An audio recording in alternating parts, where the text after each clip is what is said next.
հարցերի դեպքում ընկերներ, սա հիմնականում լինում է, ինչպես գիտենք, հորմոնալ անհավասարակշիռ վիճակների ժամանակ։ Այսինքն, երբ մեր ճարպագեղձերը ակտիվանում են, դա նշանակում է, որ մեր անդրոգենները ավել են արտադրվում եւ գումարած դրան մեր սթրեսի հորմոնը կորտիզոլ նշանակում է ավելացել է։ Եվ հնարավոր է B-խմբի վիտամինների, ցինկի կամ վիտամին D3-ի պակաս, ինչու՞ չէ նաև հնարավոր է բոլորը միասին դուք ունենաք։ Այս դեպքում առաջարկում եմ բյութի կոմպլեքս, որը պարունակում է բիոտին, ցինկ եւ նստվածքներ, որոնք ակտիվորելու են ձեր ճարպագեղձերի աշխատանքը եւ ընդհանրապես այս միջոցը համարվում է գլխամաշկի առողջության համար ամենակարևոր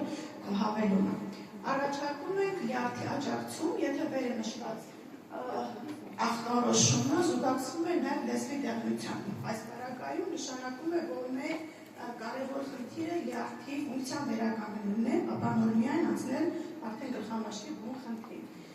Եվ առաջարկում ենք մուլտիվիտամին կոմպլեքսը, ինչը լրացնելու է մեր դեֆիցիտի մեջ գտնվող